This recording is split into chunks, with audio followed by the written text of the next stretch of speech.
ويسر لي أمري واحلل عقدة من لساني يفقه قولي واسلل لساني واهد قلبي بحق محمد صلى الله عليه وسلم. دستوركم يا أهل الدرك ويا أهل الباطل ويا Bismillah walhamdulillah wassalatu wassalamu ala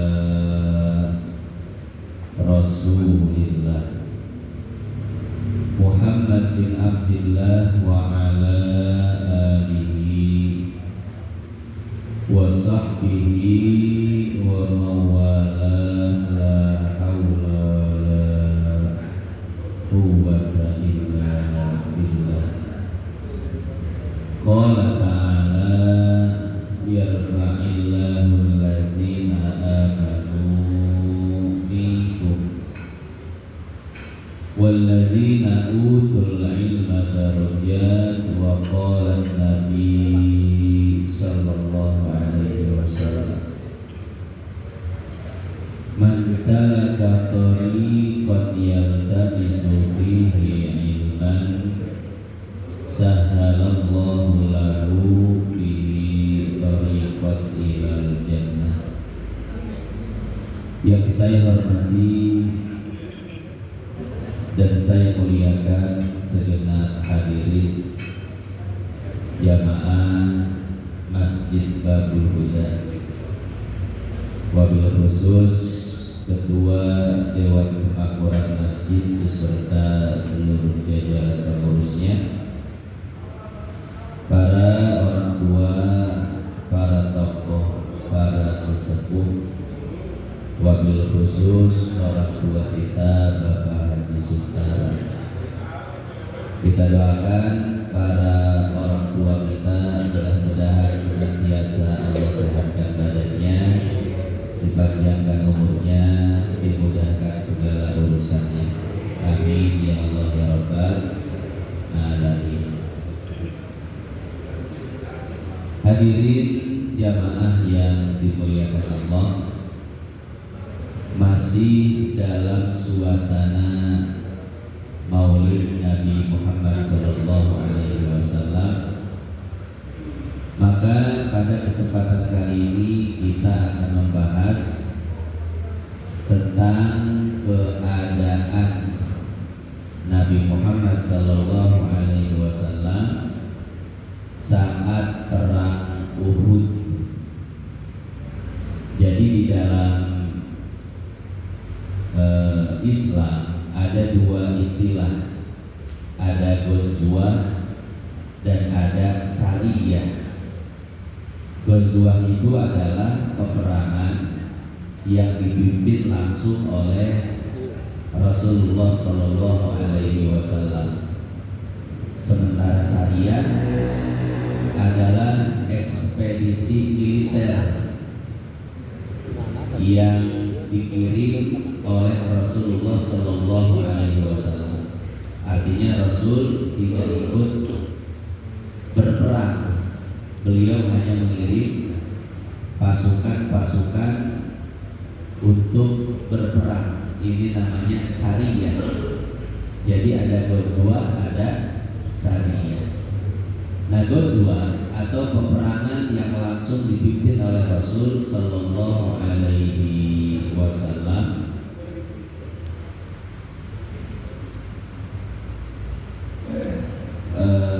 berjumlah 27. Jadi ada 27 perang yang langsung dipimpin oleh baginda Rasul Muhammad Sallallahu Alaihi Wasallam. Salah satunya adalah perang Uhud. Nah, di sini kita tidak akan menceritakan perang Uhud dari awal sampai akhir. Saya hanya akan menceritakan sekilas, lalu berfokus pada keadaan Nabi Sallallahu Alaihi Wasallam saat perang Uhud. Hadirin jamaah yang dimuliakan Allah, kitab yang akan kita baca itu adalah kitab Al-Mawahibul Ladunniyah bil Minahil Muhammadiyah yang dikarang oleh Al-Imam Ahmad bin Muhammad Al-Qasqalani. Beliau wafat pada tahun 923 Hijriah. Sebelum kita membaca redaksi-redaksi hadis dan riwayat-riwayat tentang keadaan Nabi saat perang Uhud, sedikit saya akan deskripsikan dulu bagaimana itu perang Uhud. Jadi perang Uhud ini merupakan kelanjutan dari perang Badar. Perang Badar terjadi di bulan Ramadan pada tahun 2 Hijriah, di mana pasukan Muslim berjumlah 313 pasukan, sementara orang kafir berjumlah 1.300 pasukan. Akan tetapi ternyata pasukan yang sedikit ini bisa mengalahkan pasukan yang berjumlah banyak. 313 pasukan Muslim bisa mengalahkan 1.300 pasukan kafir. Ini tidak heran, Pak, karena memang itulah janji Allah bagi orang-orang yang bersabar. Coba lihat surat Al-Baqarah ayat 249. Al-Baqarah 249. Awalnya falamma fasala Talut. Dan di tengah-tengahnya kam min fi'atin qalilatin ghalabat fi'atan katsiratan biidznillah. Ketemu baca.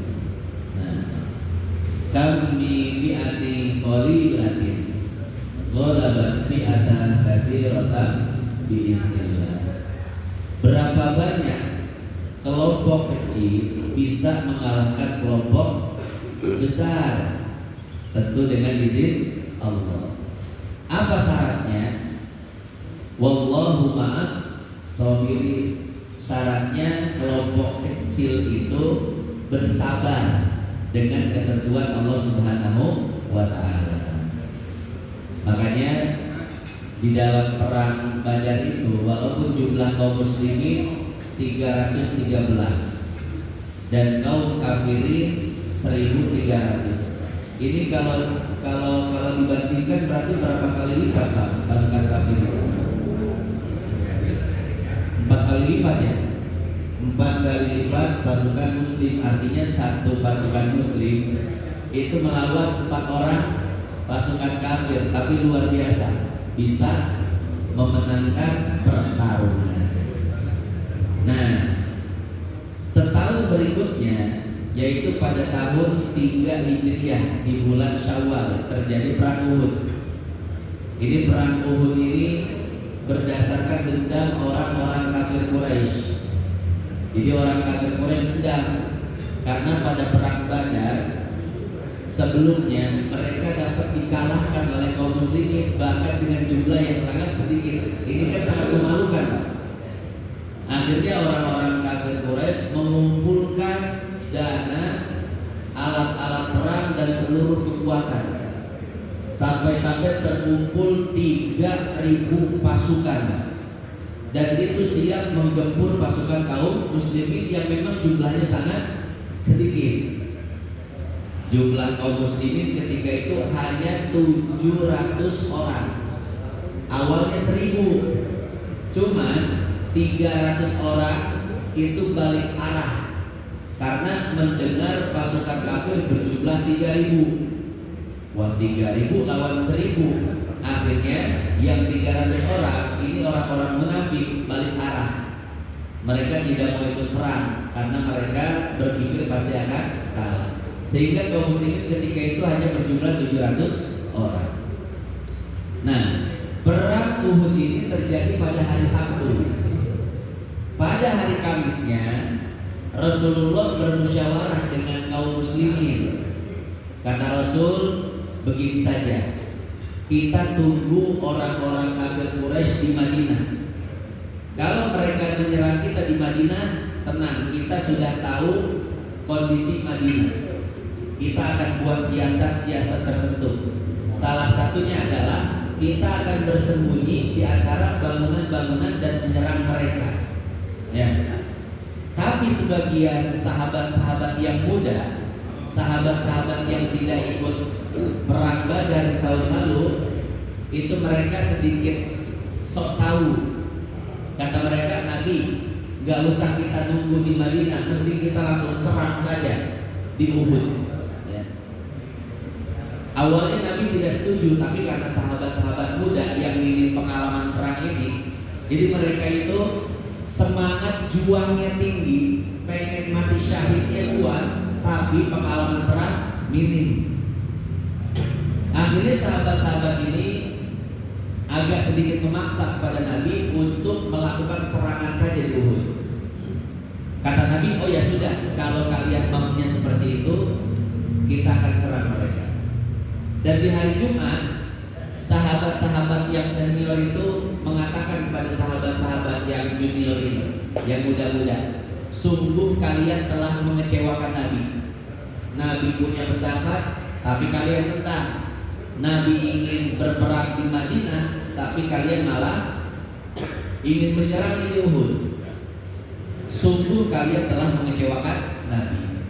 Akhirnya sahabat-sahabat muda ini akhirnya minta maaf pada Nabi di hari Sabtu.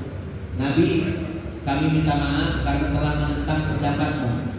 Ya sudah, kita adakan perang di sini saja. Kata Nabi apa? Pantang bagi Muhammad seorang Nabi untuk mengurungkan niatnya berperang. Karena Nabi ketika itu sudah pakai baju besi, Pak. Udah siap-siap perang. Gak mungkin Nabi mengurungkan niat untuk perang. Kalau ingin menyetujui pendapatku kemarin, bukan sekarang. Sekarang sudah terlanjur. Ya. Akhirnya apa? Kaum muslimin sebanyak 1.000 orang berangkat ke medan pertempuran. Tapi di tengah jalan 300 orang kembali pulang. Dan ini orang-orang munafik. Akhirnya hanya 700 orang yang tersisa pergi ke medan pertempuran. Rasul ahli siasat, ya, Rasul ahli perang.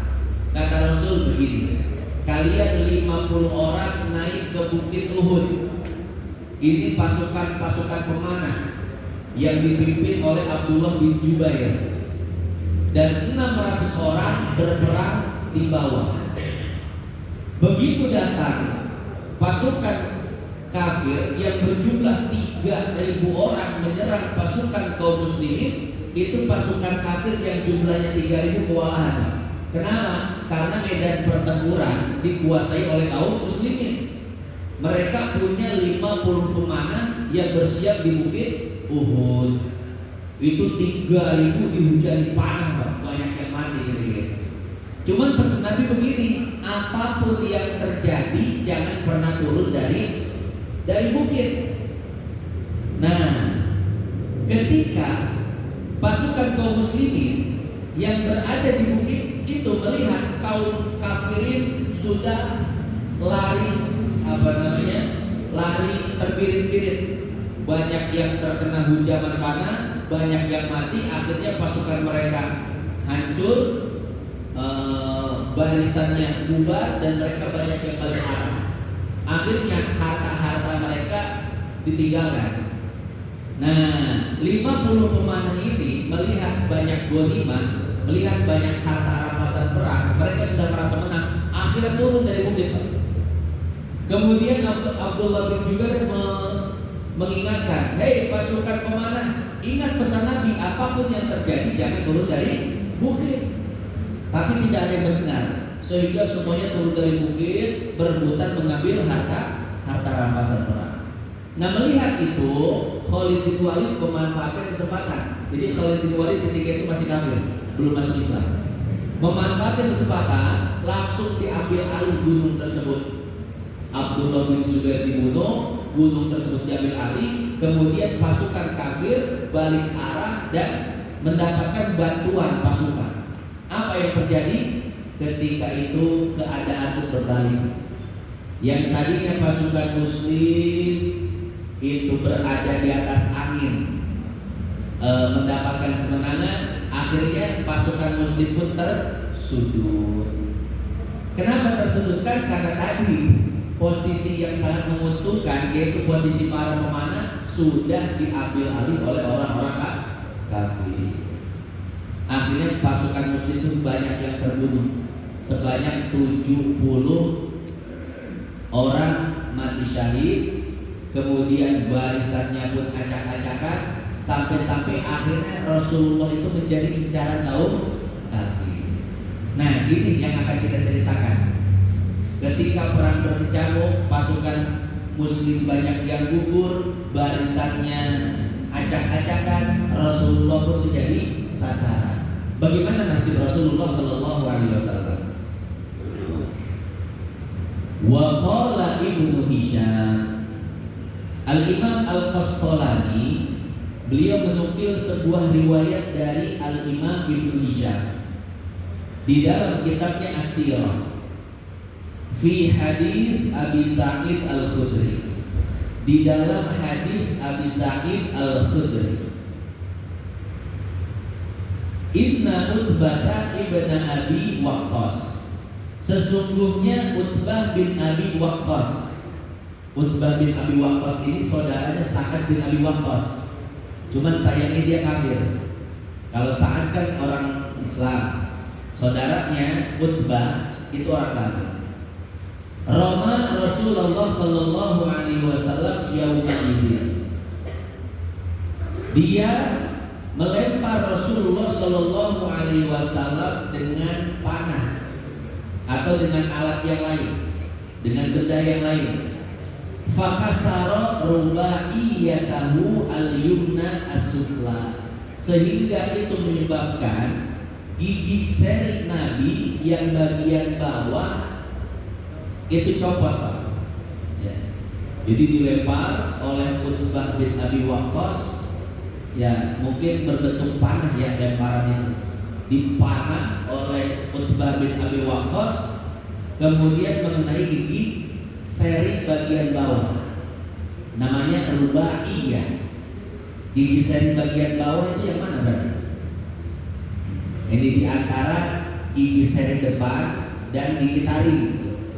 Kan gigi seri depan ada 4 ya, di atas 2, di bawah 2. Ini yang gede nih, gigi seri atas 2, bawah 2. Nah, kemudian yang sebelah kanan sebelum gigi taring itu ada namanya gigi seri kecil. Gigi seri kanan bagian bawah itu yang patah, terkena panahan Utbah bin Abi Waqqas. Itu pertama, gigi Nabi patah. Wajaroha syafatahu sufla, dan bibir Nabi bagian bawah itu robek. Wa anna Abdullah ibn Hisham Az-Zuhri syajjahu fi jabhati. Kemudian orang kafir yang lain yang namanya Abdullah bin Hisham. Kok bisa Pak orang kafir namanya Abdullah? Hah? Iya, artinya kan hamba Allah ya. Karena memang orang kafir Quraisy Pak itu mengenal Allah. Mereka kalau ditanya siapa pencipta langit dan bumi, mereka akan mengatakan Allah. La yaqulun Allah. Ya. Mereka ketika ditanya kenapa menyembah berhala, jawaban mereka apa?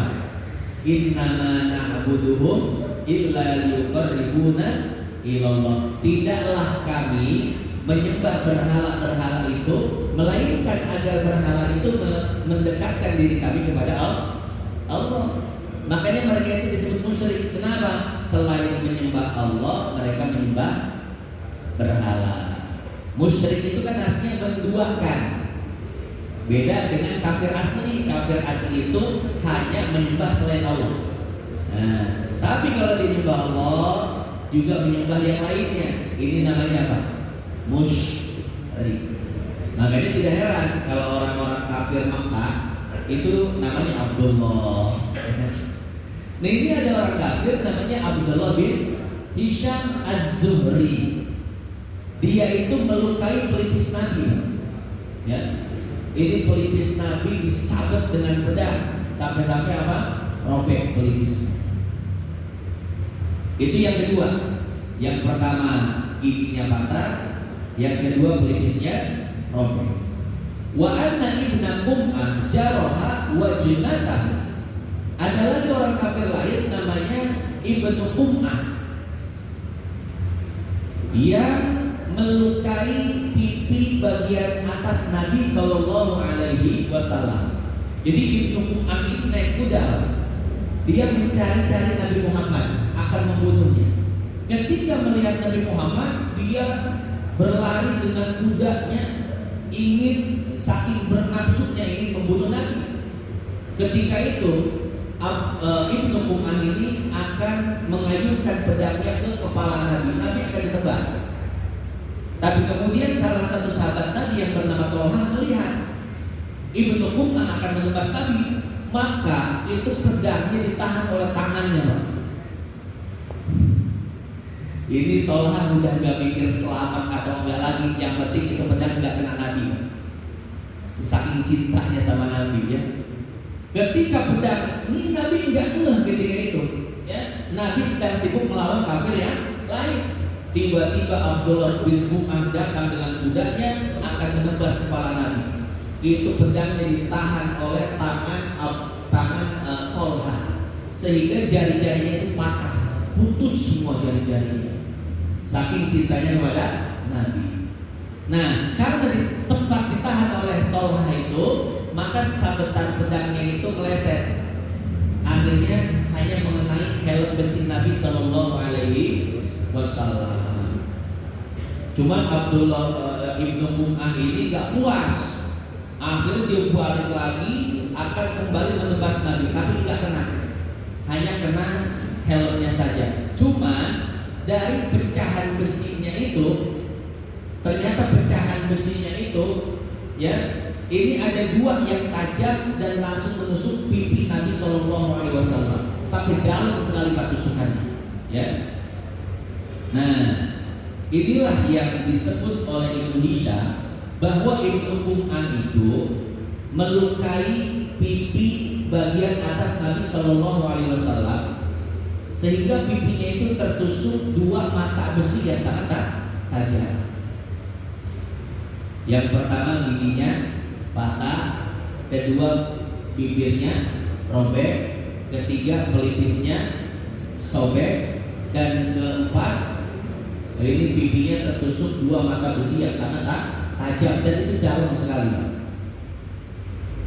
Fadakhalat khilqatani minal minfar fi wajnati. Itu dua mata besi masuk sangat dalam ke pipi Nabi, pipi bagian atas. Wa waqa'a fi hafratin minal hufari allati kana Abu Amir al-Fasid yaqidu bihal muslimin. Setelah itu Rasul jatuh ke khandaq, ke lubang besar yang memang sudah digali oleh orang-orang fasik, orang-orang kafir. Yang menggalinya itu namanya Abu Amir. Rasul terpelosok jatuh. Wa fi riwayatin wa hasyamu al-bayda ala ra'si kama kasarul huda wa ramahu bil hijarah. Ketika Nabi datang, maka orang-orang kafir pun ketika Nabi terpelosok jatuh ke lubang tersebut, orang-orang kafir melemparinya dengan batu. Ini bagaimana Pak? Bayangin, sudah terkena sayatan pedang, tertusuk dua mata besi, gigi patah, bibir robek, akhirnya jatuh, kemudian dilempari batu. Hatta saqata li syaqi fi hufratin min al-hufar allati hafaraha Abu Amir. Fa akhadha Ali biyadi. Kemudian Ali pun datang dan menjulurkan tangannya. Rasul naik, diangkat kembali oleh Ali. Dan Rasul ketika itu keadaannya sudah sangat parah, bukan cukup parah lagi, sangat parah. Sampai Rasul tidak kuat berdiri ketika itu. Wahtadonahu Tolha bin Ubaidillah hatta stawa qa'iman. Tolha bin Ubaidillah menggendongnya sampai Nabi kuat lagi berdiri. Ya, didirikan oleh Tolha. Ayo Nabi kita berdiri. Perang masih belum selesai. Nabi sambil digendong berdiri sampai Nabi bisa kembali berdiri. Wa nabashat halaq wa nubishat hilqatan minal fikfar fi wajhi. Fantaza'ahu bin Al-Jarrah. Kemudian sahabat Nabi yang bernama Abu Ubaidah bin Al-Jarrah itu mencabut 2 mata besi yang menusuk pipi Nabi Shallallahu Alaihi Wasallam. Bagaimana cara mencabutnya? Wa aqta alaihi ma hatta saqatat sanaya min syiddati gausi ma fi wajhi. Abu Ubaidah menarik besi yang menancap di pipi Nabi, tidak bisa. Akhirnya apa? Digigit, dicabut oleh gigitnya. Saking kuatnya tusukan, sampai-sampai 2 gigi seri Abu Ubaidah dilakut, Abu Ubaidah pun copot. Ini saking kuatnya tusukannya, saking dalamnya tusukan, sampai-sampai ketika dicabut oleh gigi Abu Ubaidah, giginya pun patah. Kemudian ketika sudah berhasil dicabut, wamtasso Malik ibnu Sinan walidu Abi Sa'id al-Khudri adam min wajnatihi tsumma. Kemudian darah Nabi mengucur, Pak. Melihat itu, Malik bin Sinan langsung meminta izin kepada Nabi untuk menyedot darah-darahnya. Nabi, biar saya sedot darah, disedot oleh mulutnya. Ketika sudah disedot, Malik bin Sinan berpikir, ini darah Nabi, darah yang sangat mulia. Sayang kalau di apa namanya, bahasa kita dilepehin. Kalau dibuang, akhirnya apa? Malik bin Sinan berpikir untuk meminumnya. Akhirnya ditelan oleh Malik bin Sinan. Faqala lahu, melihat hal yang demikian, melihat darahnya ditelan oleh Malik bin Sinan, maka Rasul mengatakan, man massa dami damahu lam tusibhunna. Siapa orang yang darahnya bercampur dengan darahku, maka dia tidak akan pernah tersentuh api neraka. Ini keistimewaan Malik bin Sinan, Pak. Gak bakal mempan dibakar neraka. Kenapa? Karena darahnya sudah bercampur dengan darah Nabi Muhammad Sallallahu Alaihi Wasallam. Wasayati insyaallah ta'ala hukmu dami alaihi salam. Nah, kemudian keadaan Nabi sudah sangat parah dan beliau pun terdesak, akhirnya bersandar di sebuah batu. Perangnya itu sambil bersandar. Ini sahabat ganti-gantian melindungi Nabi.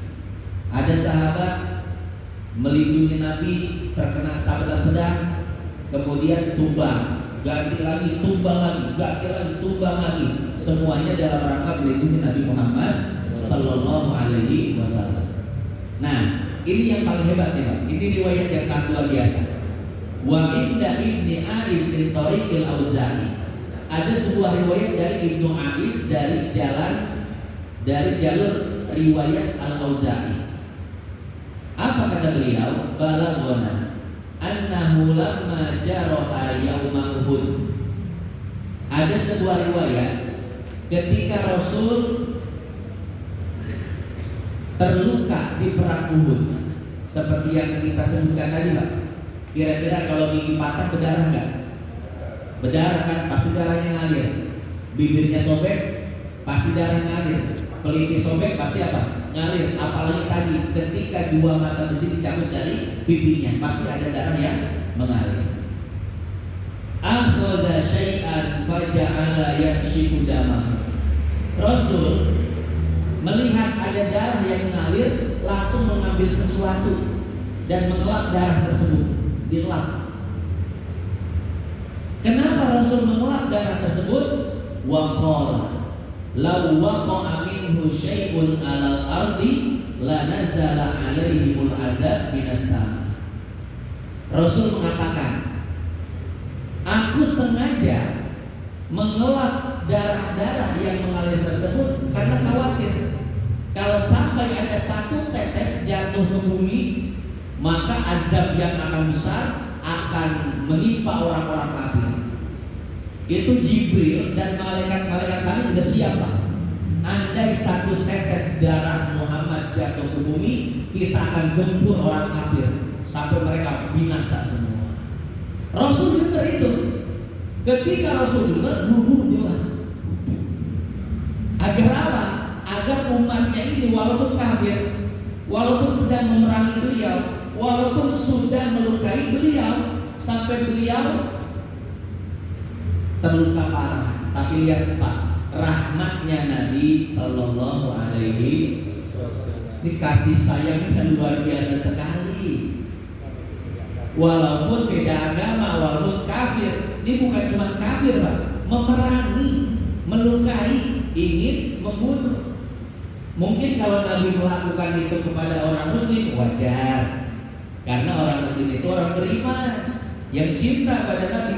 Tapi masalahnya Nabi melakukan itu kepada orang-orang kafir. Ini takut darah saya netes, kata Nabi, malaikat akan turun dari langit menggempur umatku. Walaupun kafir itu adalah umatku. Ini luar biasa. Ini kalau model-model kita yang ada di posisi Nabi bagaimana? Dah biar perang cepat kelar dah. Kita begini sengaja biar pada kejujuran. Ya mati dah orang kafir. Masya Allah. Tapi Nabi Sallallahu Alaihi Wasallam yang giginya sudah dipatahkan, bibirnya robek, pelipisnya sobek, dua pipinya tertusuk dua mata besi yang tajam. Oh, tapi mendengar itu langsung buru-buru diulang. Masya Allah. Gak sanggup dah kita, gak sanggup ya. Kita cekcok sama tetangga aja udah pengen ini aja. Ya, iya kita punya backingan ormas aja udah langsung telepon aja. Ini backingannya malaikat Pak, Masya Allah. Ini rahmatnya Nabi ya. Makanya nggak salah kalau Allah itu bilang apa? Wa innaka la'ala khuluqin azim. Muhammad, engkau itu sungguh berada di atas akhlak yang agung. Allah mengatakan khuluqun azim, akhlak yang agung, bukan khuluqun hasan, bukan sekedar akhlak baik. Apa bedanya khuluqun hasan sama khuluqun azim? Iya, khuluqun hasan akhlak baik, khuluqun azim akhlak agung. Kalau akhlak baik mungkin kita masih bisa melakukan. Cuman kalau akhlak agung, khuluqun azim sulit itu. Kayaknya cuma Nabi yang bisa Pak. Bayangkan ya, dalam keadaan seperti itu Nabi masih memikirkan umatnya, padahal umatnya itu sedang berencana membunuhnya. Nafsu banget lagi itu Ibnu Umar, mau nyabet Nabi, mau potong kepala Nabi. Tapi begitu darahnya akan menetes, Nabi tahan. Kenapa? Untuk atau karena kasih sayang kepada umatnya tersebut. Summa qala, kemudian Pak, Nabi bukan cuma menahan tetesan darahnya, tapi juga berdoa, Allahumma ighfir li qaumi fa innahum la ya'lamun. Ya Allah, ampunilah mereka karena mereka berbuat seperti itu, mereka tidak tahu siapa aku, belum kenal ya Allah. Andai mereka kenal, mungkin mereka tidak akan berbuat seperti itu. Ini hati Nabi bersihnya kayak gimana? Ya Allah, nggak kebayang dah punya sifat kayak gitu. Nah, titik sampai situ. Ya. Nah, riwayat terakhir. Riwayat yang terakhir, warawa Abdul Razzaq an Mu'ammar atau an Ma'mar an Zuhri. Qala duriba wajhun Nabi yauma idin bisayf sab'ina dardah.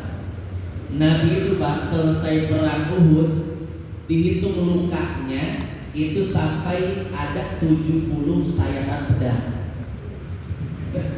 7 ukuran kita udah mati kali Pak. Beliau Nabi fisiknya kuat luar biasa. Wa waqahu Allahu syarraha kullaha. Oh enggak. Ternyata 70 sabetan itu yang kena cuma beberapa, enggak kena semuanya ya. Karena dilindungi oleh Allah Subhanahu. Ini enggak kena semua. Jadi setelah dihitung itu ada 70 sayatan pedang yang berusaha untuk melukai Nabi, tapi yang kena cuma beberapa saja. Dan itu pun tidak terkena langsung ya. Seperti tadi Ibnu Umar hanya mengenai helmnya, tapi kan akibatnya tadi dua mata besinya kena pipi Nabi. Qala fi Fathil Bari wa hadza mursalun qawi wa yuhtamal an yakuna arada bisamin haqiqatuha awil mubalaghah intaha titik wallahu a'lam bissawab. Hadirin jamaah yang dimuliakan Allah, itulah sedikit kisah tentang perang Uhud dan keadaan Nabi Sallallahu Alaihi Wasallam. Mudah-mudahan kisah singkat ini bisa menambah kecintaan kita kepada baginda Nabi Muhammad Sallallahu Alaihi Wasallam. Baiklah, sebelum ditutup,